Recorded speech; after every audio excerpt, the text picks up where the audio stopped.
जो है वो आपका 10 मार्क का टोटल रहता है। कितने मार्क का रहता है? 10 मार्क। तो वो आपको स्कोरिंग रहता है क्वेश्चन, उसके जरिए आप पास हो सकते हैं आसानी से।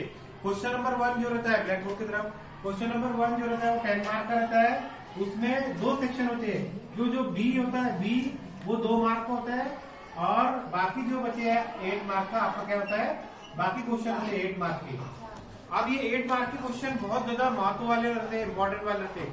ये बहुत इजी क्वेश्चन होते हैं, इतने इजी होते हैं कि आप बोलेंगे कौन से क्लास के होते हैं, 5th क्लास के, 7th क्लास के, 6th क्लास के बच्चों के लेवल के होते हैं क्वेश्चन। अब आपको बहुत इजी जाएगा क्वेश्चन, क्योंकि इसमें मैं आपको कुछ इंपॉर्टेंट बातें बता रहा हूँ, प्रैक्टिस करवा रहा हूँ आपको।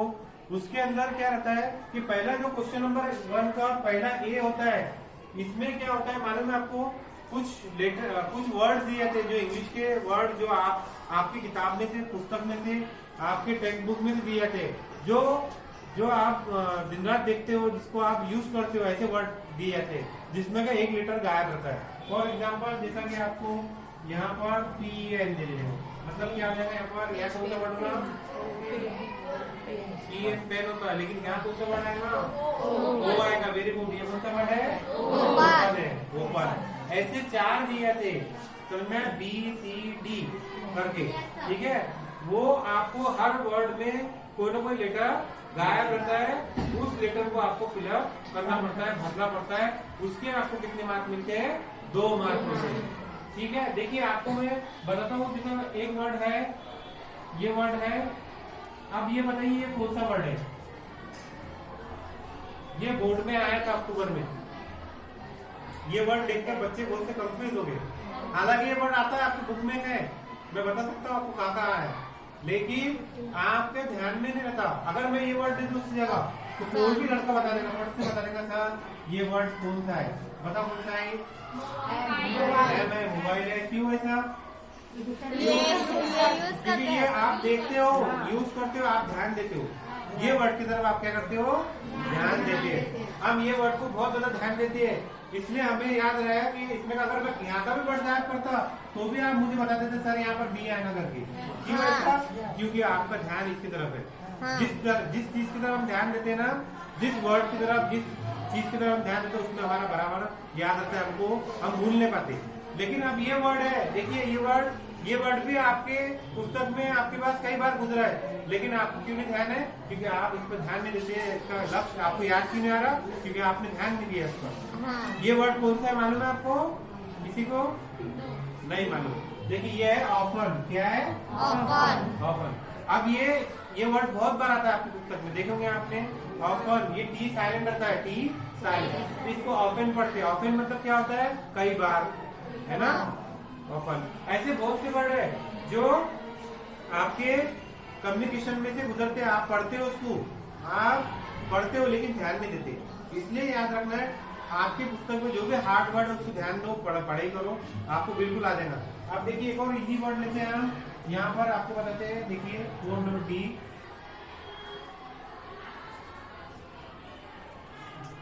कौन सा वर्ड है, सक्सेस। क्या है यहाँ पर, यू आएगा, गुड, यहाँ पर यू आएगा, ये सक्सेस है, ठीक है। उसके बाद का हम अगर देखें क्वेश्चन नंबर ये ए है, क्वेश्चन नंबर 1 का ए है। उसके बाद बी वाला जब हम देखेंगे, है ना, सेकंड वाला, तो वो क्या आता है, अल्फाबेटिकल ऑर्डर। अल्फाबेटिकल ऑर्डर में to arrange the alphabetical order, put in the alphabetical order. अब देखिए अल्फाबेटिकल ऑर्डर, अल्फाबेट पता है ना आपको,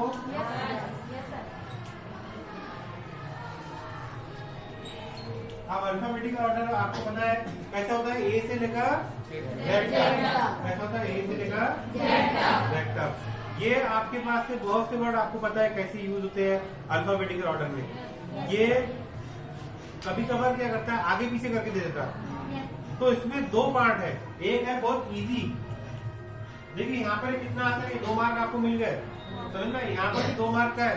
इसमें 2 पार्ट कर दिए, एक में हार्ड और एक में थोड़े इजी। पहले वाले बहुत इजी रहते हैं, आप में से कोई भी विद्यार्थी कर सकता है ना, ए से जेड तक सबको आता है पढ़ना।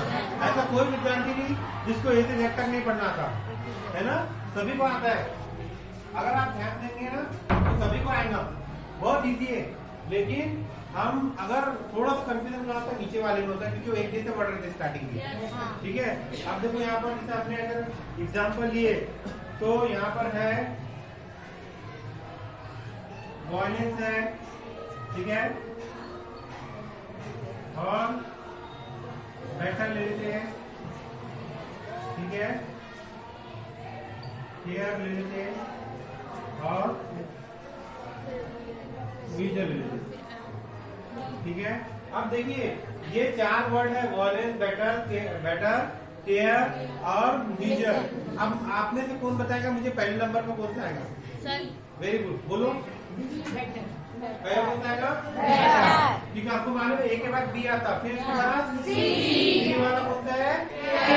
ये 2 नंबर M और पहले इसकी बोले तो आप बोलो ना, पहले ही आएगा, दूसरा सी वाला और एम वाला आएगा कि बी वाला? एम, क्यों? क्योंकि बी से पहले आता है। बी से पहले क्या आता है? एम आता है। ठीक है, वेरी गुड। ये 3 और ये वॉयलेंस 4। गुड, वेरी गुड, ये 4। देखिए अब आपको मैं बता रहा हूँ उत्तर लिखने का, आंसर लिखने का तरीका। ये ऐसा नंबर डाल के लिखना नहीं है आपने, आपको क्या करना है? जैसा पहले इसका आंसर है, आंसर, ठीक है, एएनएस भी लिखिए, समझ में आया था उनकी। ठीक है, आपको क्या करना? पहला नंबर कौन सा है ना? बेटर है। दूसरा कौन सा है? ठीक है, तीसरा कौन सा है? मीजर है ना? तीसरे नंबर में नहीं भी अगर नंबर डालना तो नंबर भी डाल सकते हैं आप, आपकी मर्जी, इसमें नंबर भी डाल सकते हैं आप, और नहीं भी डाले तो वैसा लिखिए, समझ में आया था कि आपने नंबर दे दी है। ठीक है, तीसरा है मीजर। ठीक है, इसके बाद चौथा कौन सा आएगा? और वॉयलेंस। ठीक है, वॉयलेंस, ये हो गया 4 नंबर। ये ऐसा आपको लिखना है। ठीक है, सेकंड पार्ट इसका बहुत कंफ्यूजन वाला आता है। सेकंड पार्ट कैसा आता है? बहुत ज्यादा कंफ्यूजन वाला आता है। तो देखो सेकंड पार्ट, मैं आपको बता रहा हूँ सेकंड पार्ट कैसा होता है। सेकंड पार्ट में क्या होता है कि बहुत सारे एक जैसे वर्ड दिए थे। कैसे दिए थे? एक जैसे वर्ड दिए थे, जो कि बहुत हार्ड होते, ठीक है, थोड़ा क्लोज होते। तो उसमें क्या होता है? पहला वर्ड अगर सेम रहा तो दूसरे पे जाना, दूसरा अगर सेम रहा तो किस पे आएंगे आप? तीसरे पर, और तीसरे पे अगर सेम रहा तो चौथे। वेरी गुड, यहाँ कंफ्यूज नहीं होना है। और ये देखना है चौथा वर्ड भी कैसा है कि भाई सेम है क्या, समझ में आया? देखो अभी मैं बताता हूँ आपको, अभी आप गौर करना।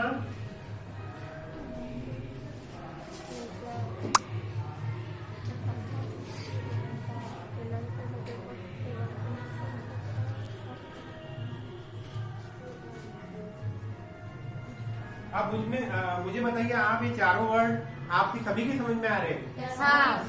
चलो ठीक है, तो आप मुझे एक गर्ल्स या बॉयज जो भी जिसको आता पूरा कर सकता हो बोलिए। खड़े रहो, ऐसा नहीं बताना। देखो कैसा करना है, पहला एम सेम है, पहले में सेम है एम, ठीक है। अब हम किधर जाएंगे? दूसरे में जाएंगे, ठीक है। सेकंड में ये ई है, यहाँ पर ई है, ए है, यहाँ पर ओ है, तो कौन सा आएगा बेटा? पहले ए वाला। देखो ये ए है, ए वाला क्या होगा हमारा? पहला होगा, क्योंकि हमको ए पहला आता है, बाद में ई आता है ना। अब ई दोनों में कॉमन है, कौन सा आएगा इसमें बताओ? तीसरे में जाएंगे ना, तीसरा क्या है यहाँ पर? ए, और ये तीसरा क्या है यहाँ पर? तो कौन सा आएगा? ए वाला पहले आएगा। मेरे को ये क्या होगा? सेकंड, और ये तीसरा, और ये चौथा। देखो अब मैं आपको और एक इजी तरीका बताता, इसमें बहुत अच्छा किया, वेरी गुड। देखिए आपको और इजी एक तरीका बताता हूँ मैं, कि यहाँ देखिए हमने एम ई है, यहाँ पर एम ई है, यहाँ पर एम ए है, और यहाँ पर एम ओ है। ये ओ सबसे आखिरी पर है, इसको नंबर दे दो, कौन सा चाहिए? बहुत से विद्यार्थी को ये मैंने दिया पिछली बार जब हुई ना क्लास, मैंने बहुत से बच्चों को दिए थे वर्ड, तो ये वर्ड कई लड़कियों ने पहले लिख लिया, समझे? जिसको पहला नंबर दिया, किसी ने दूसरा दिया, किसी ने तीसरा दिया, आपका रॉन्ग हो गया आंसर। पेपर चेक करने वाला डायरेक्ट आपको क्या करेगा? जीरो गया, आपका 1 मार्क गया। आपको ये याद रखना है कि भाई सबसे पहले एम के बाद में कौन सा वर्ड आ रहा है? सबसे ही में एम एम, ठीक है। तो दूसरा वर्ड देखो, ई है, यहाँ पर ई है, यहाँ पर ए है, ओ है, वो तो बहुत आखिरी बात था, है ना। ए के बाद में ई आएगा और ई के बाद में ओ आएगा, ये याद रखना है आपको, सबसे जरूरी बात। समझ में आ रहा है आपकी सभी के? ठीक है, तो अब इसका अपन सबकी डिटेल लेंगे, थोड़ा सा ये हो जाता बनाना, फिर उसके बाद अपन डिटेल लेते, ठीक है। अब सी वाला जो क्वेश्चन आता है वो कैसे आता है? Punctuate the following. सी वाला कौन सा आता है? Punctuate the following. पंक्चुएशन मालूम है ना आपको क्या होता है? पंक्चुएट करना क्या होता है? नीचे हो गया थोड़ा, रोक दो, स्टॉप कर दो, बताओ।